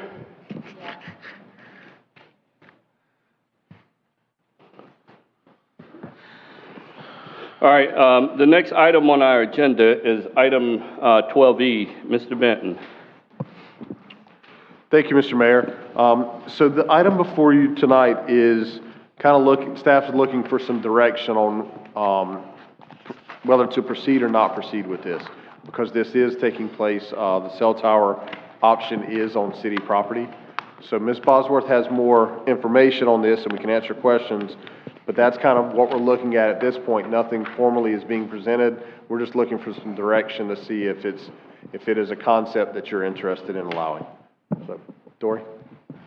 Similar to the previous item, we just want to get direction, should we proceed?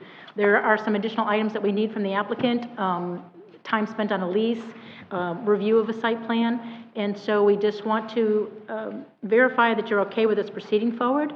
Are you okay with this being on city-owned property? Is the location okay for you? Do you wish to proceed? And that's basically the question that we just wanted to get answered tonight from council, and then we can continue on with reviewing some draft leases and a site plan that they've submitted. All right. Well, I'll start. I'm a no in the park, so. I'm a no also. If I could ask, what is the public benefit of this? Or what is the proposed public benefit of this? So we definitely would get some more lights in the park. I'm assuming that the agreement is that there'll be functional lights. I'm not sure if they're used in that location. We may have some nighttime lights on for that park. Brian in the park guy may know more about that. There's a lease fee that we'd also get. And our code does require that they have to offer for free some co-location of antennas for public safety benefits. So if the police or the city wanted to put some antenna on that pole, they're required to do it at no cost to the city. There has been a lot of, I don't want to say a lot, but in the last 6 months, especially with some of the 5G coming in and some of the growth in Sebastian, we have been approached by a few different people wanting to put towers in different locations. So I'm not sure. That is part of the information that they have to give to us with the application. They have to show us that there's a need at this tower, that their service area is in need of this. I'm not going to say that there is public benefit. It's a request. It would mostly be the lease. If you're not okay with this location, if there's another place in the park, it would be some additional lighting and some lease fees. But it is a private dish that, it's more of for them to offer additional service and money for them. Is the city going to be reimbursed for this? Well, they would be. It's normal if they put a cell tower on your property that they pay you a lease fee. Yeah. Yes. And the property owners generate, I've been told by some people that they'd love to get a cell tower on their property because it more than pays for their taxes and upkeep on the property. So is there money involved in this coming to the city? Only through, however the lease is negotiated. And there's been a draft lease that has been initially worked on, but that's what we're asking you to do. We need to spend the time to complete that lease, complete with the items that they need for the site plan. That goes before Planning and Zoning Commission. If it was a no at this point, there was no sense in continuing on with the process. Do we have anything similar like this in the city now? We have a cell tower right next door at the back of the police department with Verizon. And I believe It's our tower though, or is it a private tower? It's a private tower. And what is that tower? Any idea what that tower pays us as a lease fee? I know I'm asking hard questions. I don't want to guess on that. Ken looks like he doesn't know either, so. Okay. We weren't prepared to answer that question. I wasn't prepared for that question. I apologize. And I'm personally not looking at it from a financial. Neither am I. It's like cell tower radiation is linked to headaches, sleep problems, and depression in children. Our ballparks are full of kids 2 seasons a year. Plus, that's also where our big Barber Street Park is, where children and families are throughout the year. I'm just a hard no in a location where our young children are. No. Yeah, I asked Brian to do a fall radius on the tower, and he did that, and basically, if this 80-foot tower fell, it would just barely get into the children's playground area, right? I think, just to clarify, I believe the fall radius would fall, if it fell to the east, the worst case scenario was about middle of the playground area. Okay. So it was in the middle of the playground. Yeah. Yeah, one of the issues is, as we move to 5G, and of course, we can get into all kinds of arguments as to whether we want to do that or not. I mean, because there's many people who would tell us that 5G was going to burn your brain out. I know. But we're going to have 5G towers. And we're going to end up having, if we want the city to be fully 5G compliant, we're going to end up having lots of small 5G towers around the city. Now, whether we need an 80-foot dish tower to do that or not, I don't know, but everybody wants the services, but nobody wants the tower in their backyard. So, I mean, there is some argument on the positive side of it that as we move to 5G, we're going to need to do that. I mean, I personally have problems many places in Sebastian with my cell phone and so forth. As soon as I enter my it tells neighborhood, me I I'm can't. 5G, but it runs at about half the speed. Yeah. But there is something to do with that. The fall radius it could be an issue for me. However, quite frankly, if there's a storm strong enough to knock that tower over, I don't think anybody would be playing in the park. No, I was talking about radiation. Yeah. I would be more susceptible to being positive about this if it was like back where the park's maintenance building, back on that property.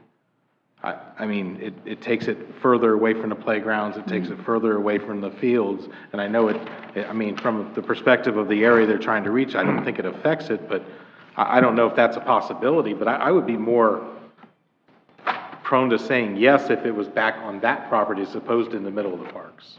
And I don't know if that's something they even want to do. If not, I think I'm pretty much a no on this too, unless they come up with a better location, a different location. Well, it sounds, Mr. Mayor, like there's 3 no's. It does. Yes, sir. So I don't guess, I mean, you're not asking for a vote. No, we were just asking for... That's a consensus of no. Yeah. We're done. We got it.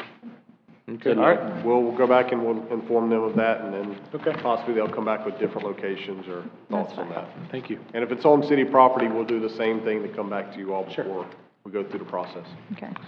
All right, next item on Thank you, our Council. agenda. Somebody say something? No. Oh. Item 12F, City Manager Employment Agreement. Now, I've worked on this with Mr. Benton and through our attorney as well. And I'm confident with the contract that we've come up with. If there's any questions or anything, feel free. Let's move. All right, I have some questions about item 10 and 12. Yeah, I figured that. Okay, you figured.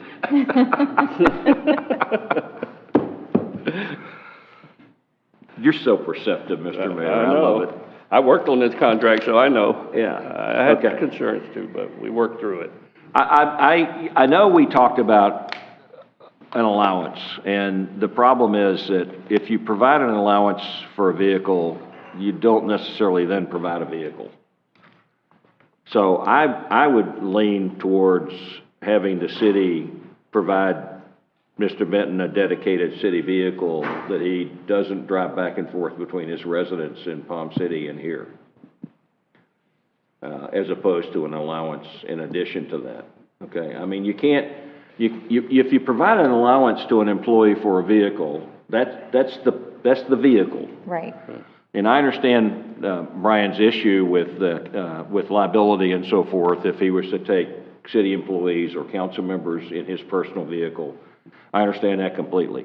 And so I would prefer that we strike number 12 and that we provide him with a dedicated vehicle, but that we designate that he has to drive his own personal vehicle between his residence in Palm City and the city.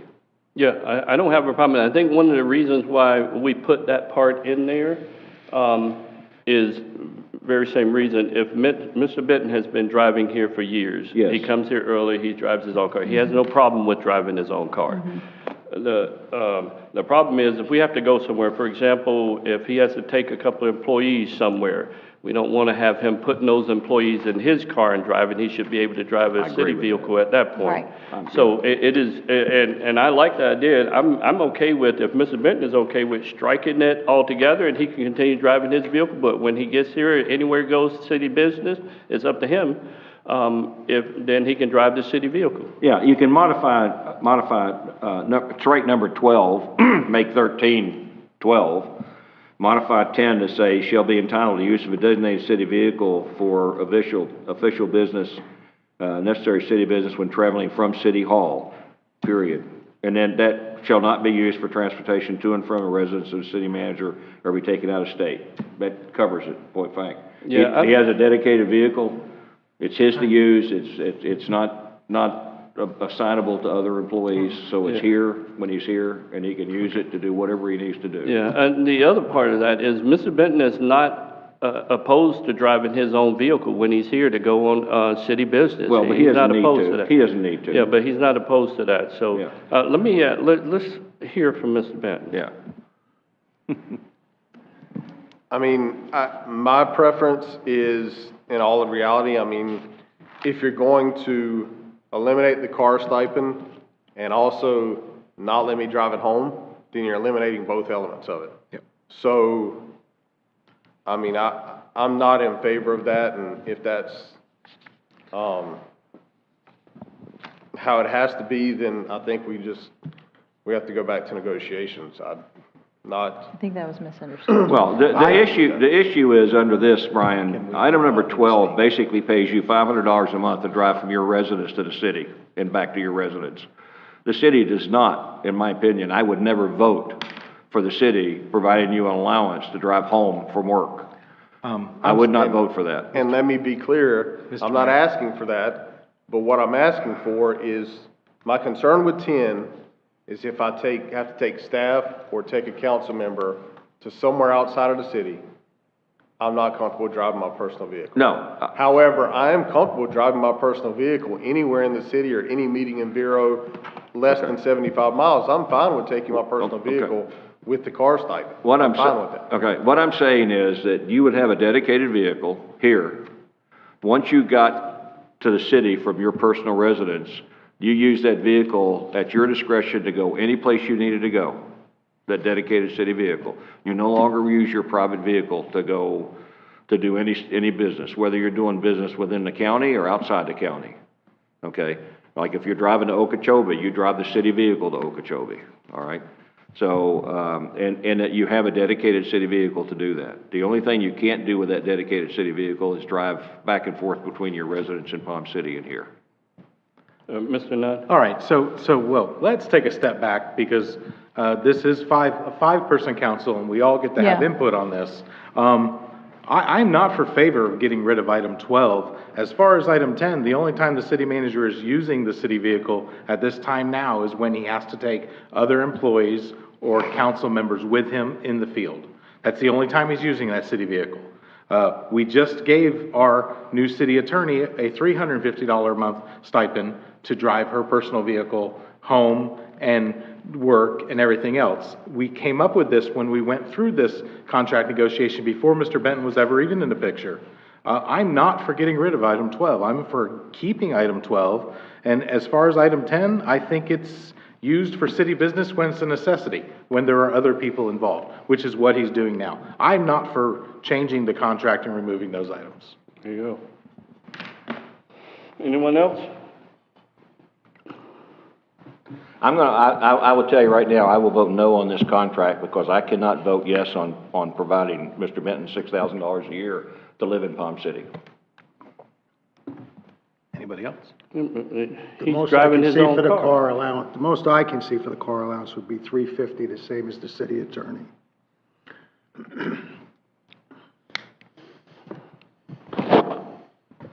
I would make the point that the city manager is the chief executive officer of the city.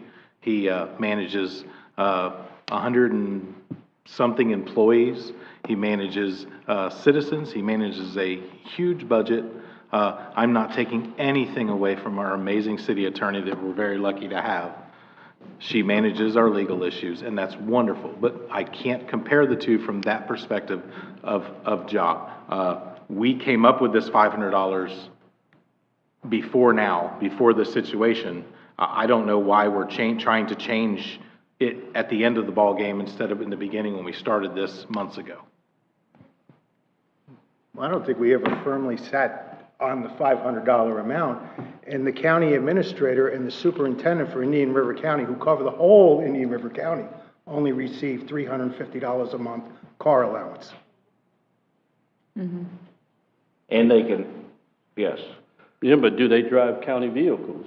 No. No, their own. They don't have They access to have their county own. vehicles. They get paid mileage if they go outside Indian River County, but they don't have access to county vehicles. I wouldn't be opposed to changing it to match the car allowance of the city attorney, but I'm not for getting rid of the car allowance. It was something that was put into the contract. Once again, he's only driving city vehicles when he has to, related to other city employees, council members, or citizens. Right. So, And Mr. this Mayor, is the what- way it was negotiated too. Mr. so- Mayor, what if we clarify better item 10 to only be a certain mileage or including, staff within the city?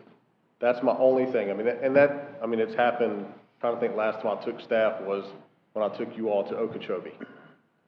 I mean, it rarely happens that I have a staff member, but I just don't feel comfortable driving my personal vehicle with staff members in it.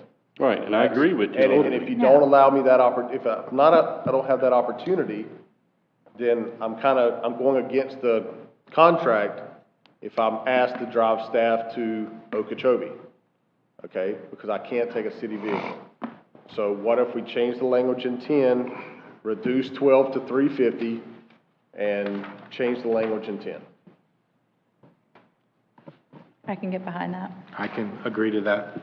All right. Obviously, what part in 10, where do we want it? We have to add something in there? On 10 is what you're saying? Well, I think, yeah, because right now 10 leaves it open to being able to drive a city vehicle for any business. I think better clarifying it to only be business that I have to take additional employees or city staff for that business. Okay. Right, so like if a truck breaks down a thing, they say, Brian, come get me. So Brian's got to get a city vehicle to go pick the guy up and bring him back. Right. So he's allowed that. Correct. He has to carry other citizens or employees or... But I can't drive, I'm not allowed to drive it for myself. Correct. To go out, and that's Right. not what I'm asking for. Right. I never was my perception of this. Correct. It was strictly when I have other members in the vehicle. Right. It pretty much says And that. that was my perception when You we can- talked about yeah. this, so only when he has, city employees. So if we want to add you that can add language in that there to caveat. protect it. Yeah. It says that'd be great. official and necessary city business. Yeah, to me, Yeah. you're covered. Which means doesn't going to lunch or not going to meeting himself.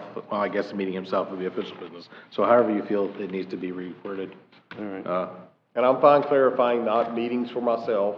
I'm fine with adding verbiage in there, whatever you're comfortable with that notion. And reducing the car allowance. I'm fine with that. Can we make that change and then vote to agree to the changes? Yeah, we can, and we'll print them up and we'll sign it if everybody is agreeing. So we're talking about the car allowance being $350. Mm-hmm. All right, and then adding the language in 10 to, I don't know the word, I'm just frustrated right now because I worked hard on this and I thought. So officially relating to official business when needed because of other passengers, I think might be the city attorney can help you. Are you making those notes? Because I'm going to be counting on you for that. She speaks legalese. Right, and if we can agree to that, add in that language, do you understand what the language you're talking about adding to 10? Okay. I'm gonna listen to this over. There we go. All right. So then the question is, Mr. Dodd, are you comfortable with that? With that? No, I'm change? voting no. Okay. Okay. no matter what. I did this for years. I can't tell you how many employees that worked for me that had cars or allowances. And you don't give somebody both. You give them one or the other, a car or an allowance. You don't give them both. Right, And but we're only so- giving him the car if he has to take, he's only using the cars he has to take How do you other enforce employees. that? How do you, I mean, I'm not questioning Mr. Benton's, or Brian's integrity at all. I'm just, how do you enforce that? How do you enforce that? I mean, it's just, now, does that mean we have a car that's dedicated to sit in the parking lot for when he thinks he needs to use it? No, Or no, do there we would have be. a pool car that he has to check out? Yeah, there would be no dedicated How do you enforce vehicle. that? Yeah, but there would be no dedicated vehicle. If he has to take other city employees somewhere, there's no dedicated, if there's one available, then they use it. If there's not. That's not then what it this doesn't. says. But that's what we're changing the language. Does it say that he can use a pool car to do that? And who manages the pool car? And where does the pool car reside? And who manages who uses the pool car? And is there gonna be a mileage? Is there gonna be a mileage log in the pool car? I mean, there's so many mechanical things here that we're missing in this. Let's remember how we got to this. We got to this because someone took advantage. 3 months ago, there was a major uproar over our previous city manager's use of a city vehicle up to 17 grand a year in tax, in gas. Yeah, but who And we've approved that No, no, contract? I just want to remember how we got there. Yeah, but who we've approved corrected that that. contract? Okay. We've corrected that problem. Yeah, we've Let's corrected move on. that. Mr. I Mayor, I don't- make a motion to approve the city manager's contract with a change to 350 and the language change on item number 10. Second? But how the language changing? To make it, What's it is say exactly? It's going to make it so the city manager can drive the vehicle when's required because of additional passengers, essentially for official business. In that situation only is really what it boils down to. Does that sound right, Mr. City Manager? Okay. And that's enforced by the contract, so. If we can't trust our city manager, then who can we trust? Okay, so. We have a motion and a second. Do we have any other discussion? Well, I mean, Mr. Dodd makes a valid point, just for the future, we don't need Mr. Benton in a position where he needs a car and there is no car. What are we going to do? Apparently, he's not going anywhere with additional people. Right, I he'll be mean, driving his car. He's gonna drive himself because and. he's getting the mileage. We're gonna move that direction. I think there's always a spare sitting around here, out Okay. there or over Always. there. Okay. Yeah, there is Or- always. Or run over to the motor pool. Right. All right, so we have a motion and a second. Any other discussion? Madam Clerk? Did you bring Oh, public sorry. input? Public input. Sorry. Public input. Yes, sir. Is anyone from the public who would like to speak on this? Anyone on Zoom? Nobody's raised their hand. All right, public input's closed. Madam Clerk? Councilmember Dixon, Yes. Councilmember Dodd, No. Councilmember McPartlin, Yes. Mayor Jones, Yes. and Vice Mayor Nunn. Yes. Motion carries. Thank you. All right, thank you. All right, next item on our agenda, is City Attorney Matters. I have no announcements this time. All right, thank you. Mr. Benton? Thank you, Mr. Mayor. So the first item is to have a discussion in regards to topics for the City Council and County Commissioner Joint Workshop. So based on feedback from you all and kind of discussions with staff, we got a list here. I think we probably need to take this list down to 3 to 5 items and go from there.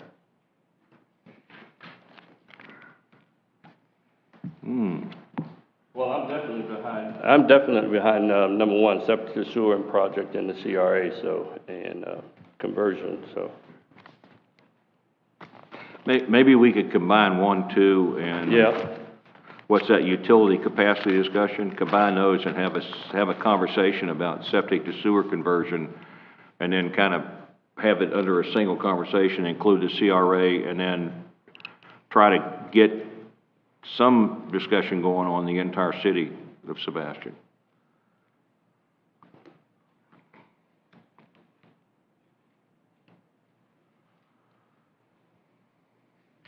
Yeah, you know, one of the other things that we have on here is communication about bordering development in the early stages of county planning.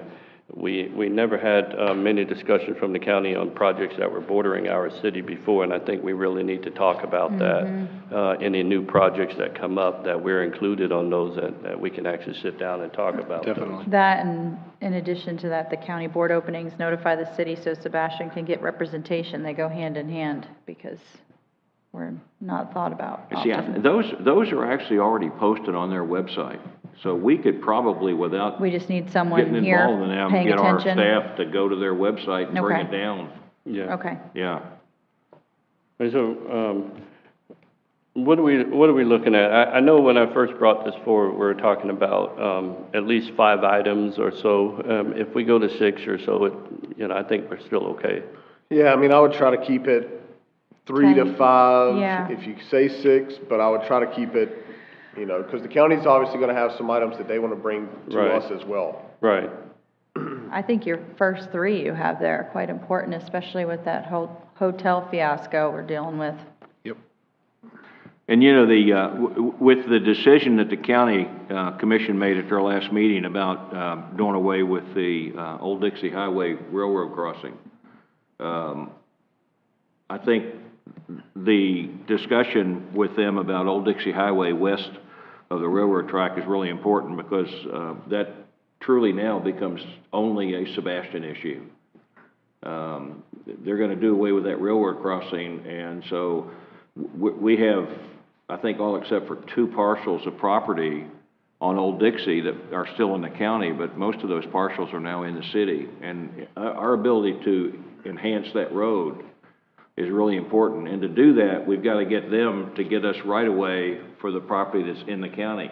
I think our staff has already negotiated right away with the businesses that we've approved site plans for on Old Dixie, but there's some stuff that's still in the county that there's no right of way. So we've got to get the county, and that's not going to be a priority project unless it comes to the county commission, to get them to try to work through getting us the right of way on that western section so we can enhance that road. Yeah. We need to enhance it all the way from 512 all the way down to that railroad, what the old railroad crossing is.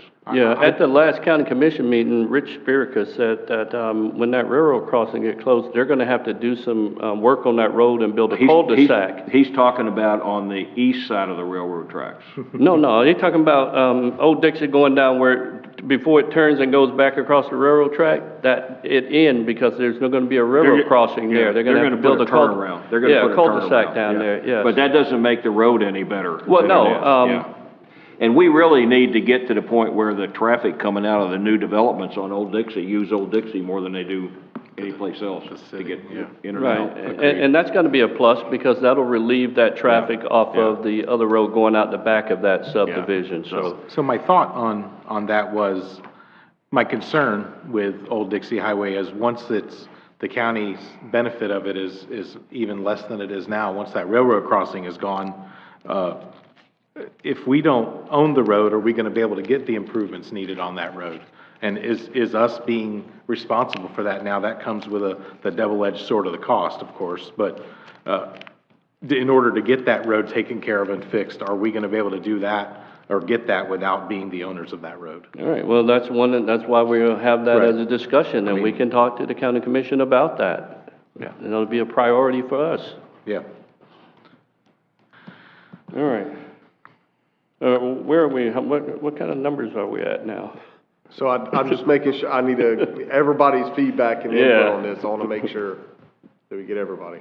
Yeah, I would just, you know, we definitely want to get a win on here.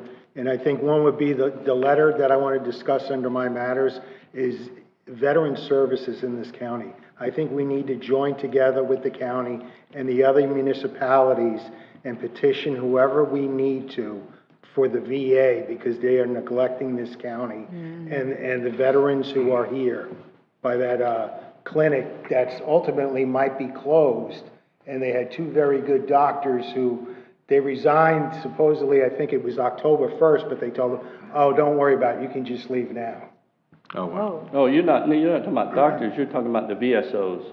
No. No? I'm talking about the clinic that's in Vero Beach. Oh, really? The one I go to all the time? Yes. A lot of people have left there. Really? Yeah, because of mismanagement from the VA and that contract. Wonderful. That's not good. And then again, we can, on the VSOs, I know they're advertising. You know, Alan did a tremendous job here in the city of Sebastian, but the volume and the needs are just so much. And Michelle is covering down in Vero Beach, and she is completely, to get an appointment with her, a veteran to get an appointment with her, has to give over 2 months' notice to get in to see her. And of course, a lot of things are complicated due to the PACT Act. Well, that closed up finally, and there's just a lot, and the VA is not as responsive as it was previously. No. Well, Brian, are we still talking to him about moving his office over to the old schoolhouse? We are.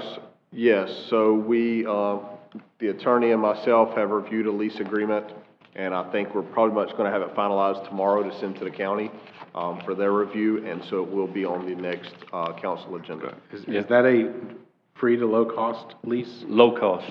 Okay. Okay, Yeah. good.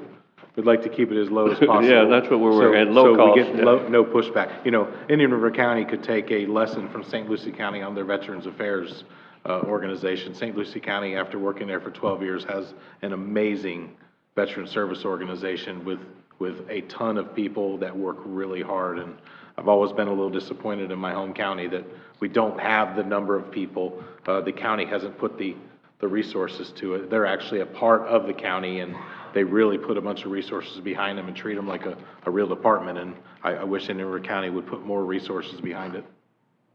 All right. Where are we at on this? We need, anybody else have input on what, I know I've already given input on Are we what we're looking gonna at a breakfast meeting, a lunch meeting, or a dinner meeting? We're trying to plan that right now. So. Yeah, so we can, once, I want to kind of decide on the top priorities Yeah. here, and then I do have a list here of dates and availabilities already, so we can kind of start going down that pathway as well. So right now I have septic to sewer, no doubt, everybody agree with that. And we can combine items 1, 2, and then utility capacity discussion can all kind of fall within the septic to sewer discussion. Right, okay.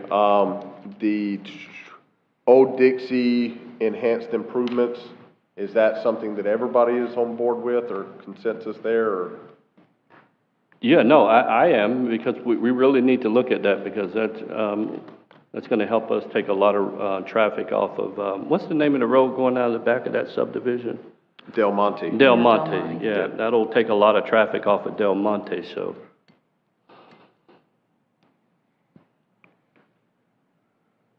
Now, I hate to put her on the spot, but Dory, don't we get notification of the plans that are being reviewed by the county, the site plans and locations? Yes, their community development is, we get a copy of their TRC meetings, which shows us all of the projects. If a project on that list is around our boundary, they send it to us.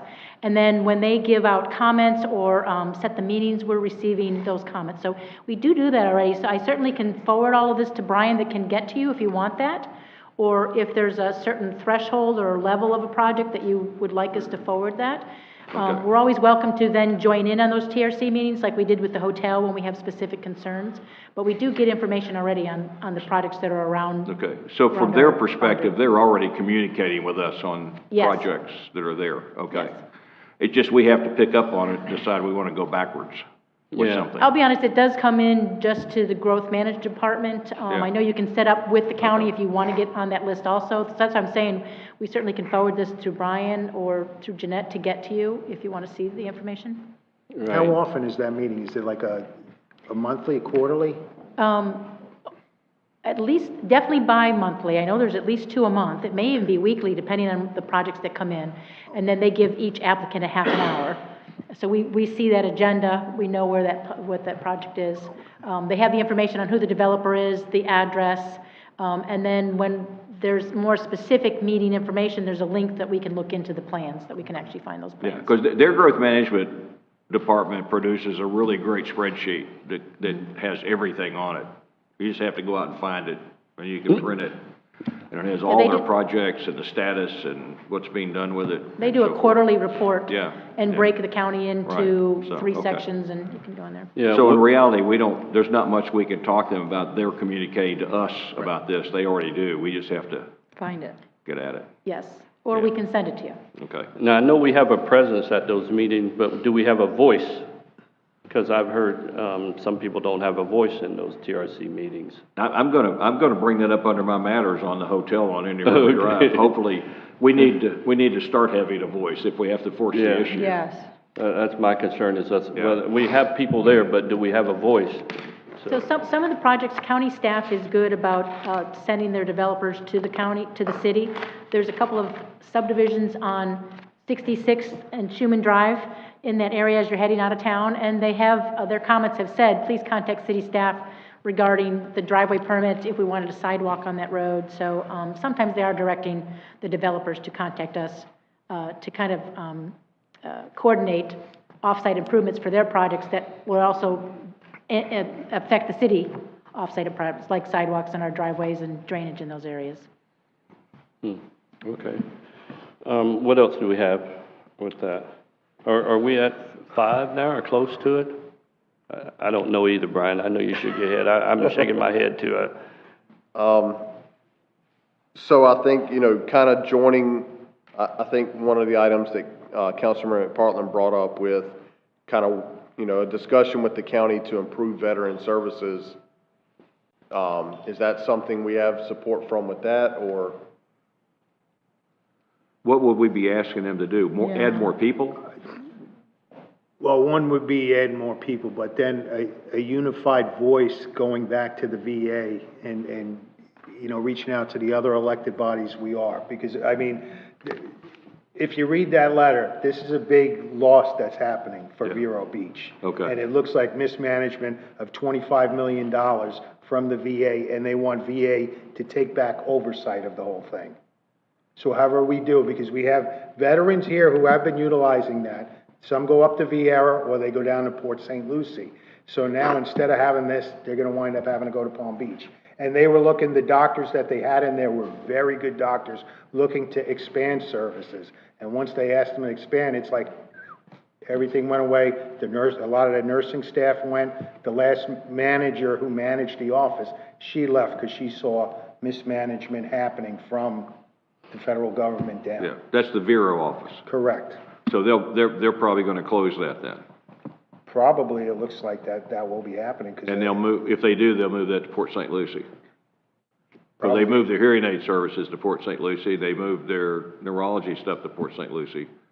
And that's a loss for this county. Yeah. Yeah, it's a loss for me too. I'll have to travel to Port St. Lucie instead of. And I know here now. Representative Posey was beating the drum on this the whole way. They're also cutting back on community care. Mm-hmm. Yeah, okay. I think that's a good thing to put on there. Yep. Okay. And then, one of the other items, Indian River Lagoon water quality, is that something we want to have as a topic? I'm good with that. We're already going to be working with them on the boats mooring in the river and things like that. That would fall into that line that we can have that discussion. So we're already going to have that, I believe. But Well, the water quality issue is going to come up as far as the septic to sewer conversion for the city, because 7 of the top 10 polluters for the river are the septic tanks in Sebastian Islands. Yeah. so we can just include those in 1 and 2 and utility capacity, which associates, so that would be all as one. Yeah. Yeah. All right, anything else? So right now, I have 3 items. What? I have 3. Yeah, but we have multiples in. Yeah, you have some that you've joined together. Right. But 3 that we've kind of committed to, so far. Septic to sewer, Old Dixie Highway, and, a unified voice with the county in regards to veteran services and the VA and improvement of the VSO. I think Vice Mayor had mentioned about the VSO portion as well, so I lumped all of that together in one there. Yeah. So those are the 3 items I have so far. Maybe they have some topics they're gonna add to it? Yeah, I would Oh, they expect, will. I would fully expect the county to have some items as well. Make sure the air is running on high, because there'll be a lot of hot air in there. What about zoning on Any River Drive? I mean, That's we have what an I had- overlay I had district. already brought that up, but I don't think you guys heard me. Yeah, We have an she did. overlay I district apologize. for there, and they Yeah. don't. Kelly brought that up, so. Okay, so we'll add that one as well. That'll be 4. Because that's like the bookends of Sebastian. I think is. we should have a say in that. Of course, yeah. All right, so we have those 4 topics, and then we had some meeting dates the county was looking at, that they provided, and, the moderator is gonna be Mr. Lanahan, and he provided his dates. So basically, these are his dates that he's available. We'll say what works for us, for you all, and then we'll go back to the county and say these are the dates that work for us in late September. Yeah, you have the list there, because I think correct. we've So- already created one, except, I think one day would, that'll work best for all of us, except for Mr. Dodd. He has a dental appointment on one of those days that all of us can be there. I think, that was the 24th? 21st, So, I think. hold on, so September 21st, everyone is available except for Councilmember Dixon. September 25th in the afternoon, everyone is available except for Councilmember Dodd. Okay, that's the dental appointment. I can change that. Okay, so we can go, we'll offer September 25th in the afternoon. Okay. Are you available? Oh, no, wait a 21st in the minute, morning? wait a minute. What day is the 25th? I don't have It's a my- Monday. Oh, wait a minute, It's wait a Monday. minute. What day is the 25th? It's a Monday. Monday, Okay, I can do it on the 25th. just so I could go to them with more than one option, or Yeah. is the 21st completely out? 20th, okay. I'm in the classroom. September, okay, 18, 19, 20. Sick that day. 21, okay, because I have to go to 22, okay, Monday, the 25th. I'll do what I gotta do to make it. Okay, so I'll offer that to them based on these dates, and we will go from there. And what's the time on that 25th? Is it That'll be an afternoon or afternoon, morning? Mr. Lanahan's available in the afternoon, so that'll be an afternoon. Okay. meeting. How much time are they talking about allocated for this? A couple of hours. Yeah, I would think 2 to 3 hours would be my thought process, and I think we're looking to have it at the North County Library. Okay. All right, so I'll offer Monday, the 25th in the afternoon as our Yeah. top option And Bob's bringing the donuts. in the afternoon. He committed to that, I believe. He committed to fish sandwiches, too. All right, so moving on, so one item that I've had on the dais for you all, and I'm not really, I mean, if you would like to discuss it now, we can, but the strategic plan RFP scope, I just want input from you all on this to make sure going forward, and it doesn't have to be tonight, but within the next few days or next week, to get input from each of you on if there's specific things we're missing in our scope and our intent for this RFP, the strategic plan. So we put it together. Obviously, this isn't the bid document. This is just kind of our purpose intent that we developed, and then including scope of work for that as well. And once again, if you all can just provide me input, it doesn't have to be tonight, but just provide me input within the next week so we can get this document finalized and get it out to bid. All right. Is that it for you, sir? That is all I have tonight. Thank you. All right, city clerk matters.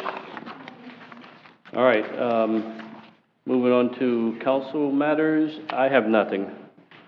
Vice Mayor, none. Yeah, I'd like to talk, I was talking to Mr. McGinn earlier about the new plans for the hotel. It's name of the hotel, Hampton Inn now. It has less stormwater design built to it. In his opinion, by looking at the plans, it's a worse situation than the last hotel proposed for that property. I know they have property in US 1. I wish they would, just build on that, but I don't know what we're going to be able to do to stop or change that. But definitely, this is probably not the answer, at least not in our opinion, as the city of Sebastian, I believe. It sounds like we probably agree with that. I don't know what we can do as a city. Once again, I know we wrote a letter last time. I don't know if we want to write a strongly worded letter again this time or not. Well, we've already written a letter. I signed it, sent them a very strong letter detailing our concerns about what things, how it may affect us here in the city and all of that. So, and obviously, I think you guys saw the response, but we didn't get the type of response we were thinking that we were going to get. So, I was going to bring that up under my matters, and I would like to suggest, I think it's a good thing that it was brought up. I'd like to suggest that we have the city staff download the current site plan for that property and evaluate it just like they would a site plan being submitted to the city of Sebastian. And provide a document that outlines the issues that they would have with that site plan, stormwater issues, parking issues, so forth. And that we provide that technical document to the county. That's what they do to us. That's an excellent idea. I like that. I mean, when we did the annexation, they gave us a very long technical document about the things they wanted to see in the agreement. What we need to do is provide them a technical document about the things that we need to see in the site plan. And kind of go with that, because from what I've seen of that site plan, that's going to be a disaster to the river. There's no way that that stormwater system that they're putting in is going to stop stormwater from parking lot water from not going into the river. And that parking lot water, you realize that contains antifreeze, that contains oil, that contains all kinds of stuff. So, what I was going to propose under my matters, and I'll do this now, if you don't mind, is that we ask the city staff, they have it available to them, that they download that site plan and that they review that like they would if it was being submitted to us, and that they provide a technical definition of the stuff that they would ask, that we would have asked that developer to do to that property, and that we transfer that to the county. I think that's the best idea I've heard. I like that. I like that. can that be, we're scheduling the meeting for September 25th to discuss all this other stuff. I don't know that can be done by that time, but they're going to have their meeting on September the 8th, so there's an even greater need for this. And one of the things to think about is I know workload is a real problem in that department, but that's what I'm concerned about. Sometimes you have to decide where your priorities are. That's right. And I believe that hotel is a pretty high priority for us. And hotel bad's not going to work. I mean, and so if in fact we consider it to be that high a priority for us, then it may be that we have to rearrange some work schedules. I don't want them to work more time and so forth. I know they're extremely busy right now, but that's a big thing. If that that can be approved by the staff. It does not require county commission or P&Z vote. That's the scary part. It doesn't require that. Okay, so the staff may approve that September the 8th. Yeah. I think if that meeting could be produced, then I think that gives us the best leverage to say, here's why we're against it. Here's the things we would change if this was inside of our city. I like that. And I don't think that needs to come back to the council for approval, that letter. I think, Brian, you can do that. And you can send it under your letterhead, without it going under the mayor's letterhead. So. I agree. Yes, sir. We'll take care of that. Cool. All right. You have anything else, Ms. Hunt? No, thank you. Ms. Dixon? I just wanted to bring forth thanks to Mr. Benton, a member of our community, Tom Lang, who oversees and is the coach for Sebastian River Rowing. It's our crew team. He's not directly the Sebastian River High School's crew coach. They're like a private team. He held down by the river Sebastian Learn to Row Day last weekend, and he had a great turnout. This is something that he's really trying to get going for the last several years. They've been practicing primarily on the C-54 canal, and he's really trying to bring a presence down by the riverfront. It would be great for our community, and he's been leaning on me a lot since I've been elected. And thank you to Mr. Benton for really, helping me support him.